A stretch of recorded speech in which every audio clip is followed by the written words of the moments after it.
यूँ तो गड़बड़ स्तुति या कहिए या गड़बड़ श्लोक कहिए बहुत सारे हमने लिखे हैं, जैसे दलालों के ऊपर और नेताओं के ऊपर तमाम सारी बातें हैं। कुछ संस्कृत सम्मिश्रित हिंदी कहिए, ऐसे में हमने लिखने की कोशिश की है। केवल आपको समझने के लिए या लोगों को जानने के लिए ही हम सिंपल शब्दों का इस्तेमाल हमने किया है। कुछ संस्कृत के शब्द भी आए हैं, प्रयास करूंगा। सुनिए, एक स्तुति में पढ़ता हूं कि करेण दंडाम गालिम बकंतम सदा करंतम बल दुरुपयोगम विकराल गालम तोदम विशालम पुलिसम विभागम शीर्षा नमामि।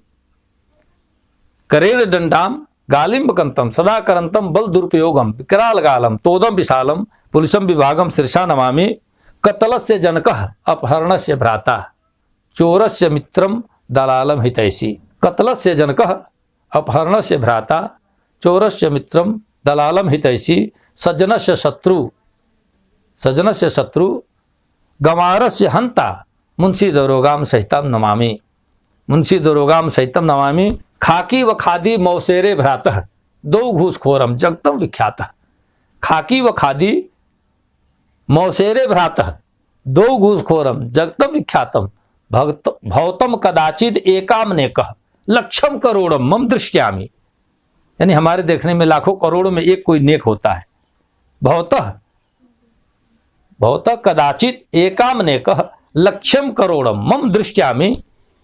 और पुलिसस्य हस्ते गर्दभस्य पादे, पुलिस के हाथ से और गधों के लात से। पुलिसस्य हस्ते गर्दभस्य पादे कुर्वन्ति मित्रम सर्वे सचेतम प्रेमी न तो त्वाम परिणाम भोगी लत्तम व जूतम च दंडा प्रसादम। लत्तम व जूतम च दंडा प्रसादम।